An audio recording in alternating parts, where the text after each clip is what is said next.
কুড়িগ্রামের গর্ব করার মতো যত জায়গা আছে তার মধ্যে এ জায়গাটা অন্যতম। জি, এটা জেলা সদরের কোনো জায়গা নয়। কিছুদিন আগেও এটা ছিল প্রত্যন্ত গ্রামাঞ্চল। এটাকে এখন গরিবের ৩০০ ফিট বলা হয়। ঢাকার ৩০০ ফিট যেমন ভ্রমণ পিপাসুদের জন্য গুরুত্বপূর্ণ, তেমনি এ জায়গাতেও ভ্রমণ পিপাসুরা দূর দূরান্ত থেকে রাতের সৌন্দর্য উপভোগ করার জন্য আসে। নজরকাড়া ল্যাম্পপোস্টের আলো জায়গাটির সৌন্দর্য বহুগুণে বাড়িয়ে দিয়েছে। এখানে আসলে কিছুক্ষণের জন্য আপনি ভুলে যাবেন যে কোনো এক ইউনিয়ন পর্যায়ের স্থানে আপনি আছেন। আপনার কাছে মনে হবে আপনি কোনো শহরে অবস্থান করছেন। জি, আপনি আছেন কুড়িগ্রামের ভুরুঙ্গামারী উপজেলার সোনাহাট ইউনিয়নে। একটা ইউনিয়ন কিভাবে এত আলো ঝলমলে হলো,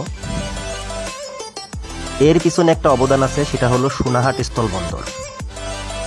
একটা স্থলবন্দরের বদৌলতে এলাকাটার আমূল পরিবর্তন হয়েছে। 2014 সালের 18তম স্থলবন্দর হিসেবে চালু হয় এই স্থলবন্দরটি। এই বন্দর দিয়ে ভারত থেকে বিপুল পরিমাণে পাথর ও কয়লা আমদানি করা হয়। এখানে ইমিগ্রেশন চালু হলে নেপাল ও ভুটানের দূরত্ব অনেক কমে যাবে। দেশের অর্থনৈতিক গতিশীলতা বৃদ্ধি পাবে এবং পিছিয়ে থাকা কুড়িগ্রাম এগিয়ে যাক ইনশাল্লাহ। গ্রাম হবে শহর, এগিয়ে যাবে বাংলাদেশ, সেই প্রত্যাশায় আল্লাহ হাফেজ।